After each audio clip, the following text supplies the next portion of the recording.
شروع کرتا ہوں اللہ کے ببرکت نام سے جو نہایت رحم کرنے والا ہے۔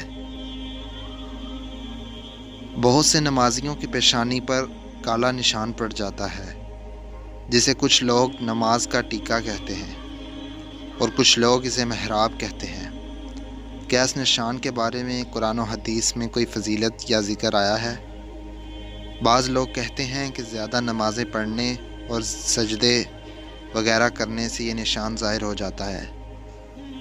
اگر زیادہ نمازیں پڑھنے اور زیادہ سجدے کرنے سے یہ نشان ظاہر ہوتا ہے تو پھر کیوں ہمیں کوئی عورت نظر نہیں آتی جس کے ماتھے پر یہ نشان ہو؟ کیا یہ محراب صرف مردوں کو عطا کیا جاتا ہے؟ ناظرین گرامی، ترمذی کی حدیث نمبر 1363 میں رسول اللہ صلی اللہ علیہ وآلہ وسلم نے فرمایا، اللہ تعالیٰ کو 2 قطروں اور 2 نشانوں کے علاوہ کوئی چیز زیادہ محبوب نہیں۔ 2 قطروں میں پہلا وہ قطرہ ہے کہ جو خوف خدا کی وجہ سے آنکھ سے نکلتا ہے، اور دوسرا خون کا قطرہ ہے جو خدا کی راہ میں لڑتے ہوئے مومن کے جسم سے نکلتا ہے۔ اور 2 نشانوں میں سے ایک تو وہ نشان ہے جو اللہ کے رستے میں زخم کا نشان ہو، اور دوسرا اللہ تعالیٰ کے فرائض میں سے ایک فریضے کی ادائیگی کا نشان۔ کچھ لوگ اس حدیث کو دلیل کے طور پر پیش کر کے کہتے ہیں کہ محراب ہی وہ نشان ہے جس کا اس حدیث میں ذکر ہے، یعنی وہ نشان جو اللہ تعالیٰ کے فرائض میں سے ایک فریضے کا ادائیگی کے دوران چہرے پر پڑ جاتا ہے۔ اسی طرح قرآن کی سورۃ الفتح میں اللہ پاک یوں فرماتا ہے، آپ انہیں دیکھیں گے کہ وہ سجدے اور رکوع کر رہے ہیں، وہ اللہ تعالیٰ کا فضل اور اس کی رضامندی کی جستجو میں ہیں۔ اس کا نشان ان کے چہروں پر سجدوں کے اثر سے ہے۔ اس آیت کی تفسیر میں راجع یہ بھی ہے کہ اس کا نشان ان کے چہروں میں سجدوں کے اثر سے ہے۔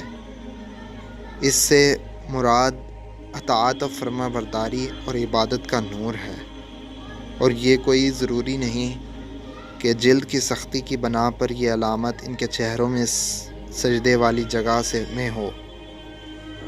علی بن ابی طلحہ نے ابن عباس رضی اللہ تعالیٰ عنہ سے بیان کیا ہے کہ ان کے چہروں میں اس کا نشان یعنی بہتریت اور حالت ہے،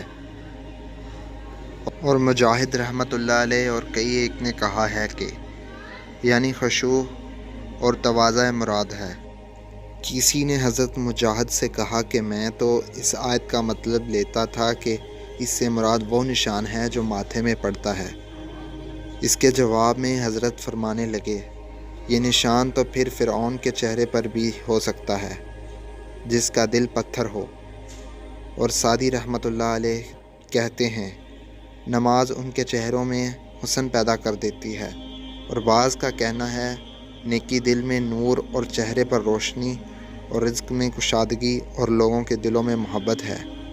شاید یہ ہے کہ پیشانی پر جلد کی سختی وغیرہ اور رنگ کی تبدیلی کی شکل میں اس علامت کی موجودگی اس شخص کے اخلاق اور اس کے صحیح ہونے کی دلیل نہیں، جیسا کہ اس چیز کا نہ پایا جانا اس بات کی دلیل نہیں کہ وہ شخص اچھا اور نیک و صالح نہیں، اور وہ نماز میں سستی اور کاہل ہے، بلکہ اکثر طور پر یہ تو جلد کی حساسیت اور طبیعت پر منحصر ہے۔ شیخ ابن عثیمین فرماتے ہیں کہ سجدے کی بنا پر پیشانی پر پیدا ہونے والا نشان نیک اور صالح لوگوں کی نشانی نہیں۔ نیک لوگوں کی نشانی تو چہرے میں نور اور شرح صدر اور حسن اخلاق ہے۔ چنانچہ جب نمازی وہ کام کرے جو رسول کریم صلی اللہ علیہ وآلہ وسلم نے حکم دیا ہے، اور کسی کھردری چیز پر سجدہ کرتا ہو تو اس کی پیشانی پر علامت پیدا ہو سکتی ہے، اور یہ چیز نفس میں فخر اور تکبر پیدا کر سکتی ہے۔ لیکن جس کا دل ایمان پر مطمئن ہو اور وہ وہی کرنا چاہتا ہو جو اللہ تعالیٰ کے پاس ہے، تو اسے لوگوں کی باتیں کوئی نقصان نہ دیں گی۔ لیکن اگر کوئی شخص عموداً ایسا کرتا ہے حتیٰ کہ اس کی پیشانی میں سجدے کی علامت جیسی چیز پیدا ہو جائے، تو یہ دکھاوا اور کذب سے ہے، اسے دردناک عذاب کی ہلاکت ہے۔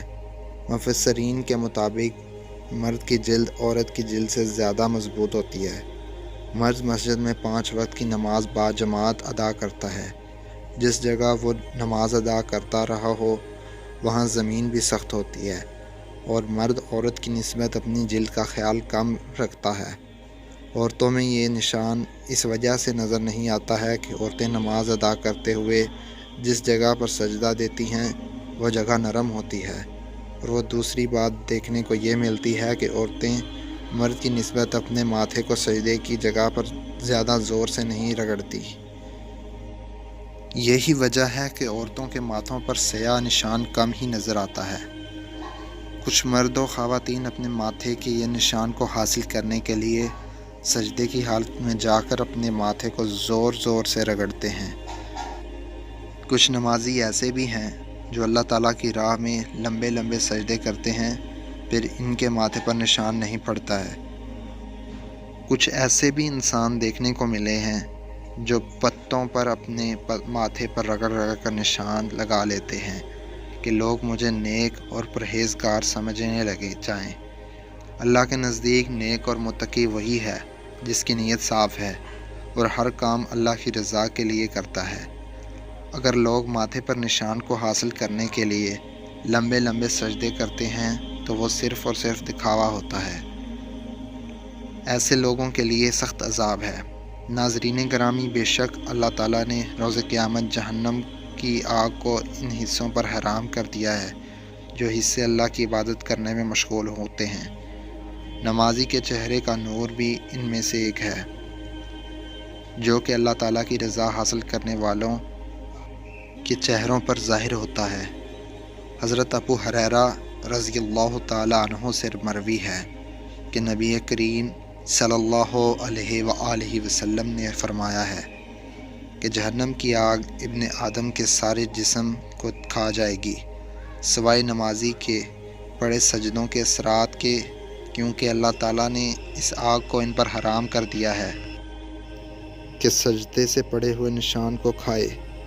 حضرت سیدنا جابر رضی اللہ تعالیٰ عنہ سے مروی ہے کہ میں نے نبی کریم صلی اللہ علیہ وآلہ وسلم کو فرماتے ہوئے سنا ہے کہ یقیناً کچھ ایسے بھی لوگ جہنم سے نکل کر جنت میں داخل ہوں گے جس کے چہرے کے حلقوں کے علاوہ جسم کے باقی تمام حصے جل چکے ہوں گے۔ اللہ پاک ہم کو نیک کام کرنے اور 5 وقت کی نماز قائم کرنے کی توفیق عطا فرمائے۔ آمین ثم آمین۔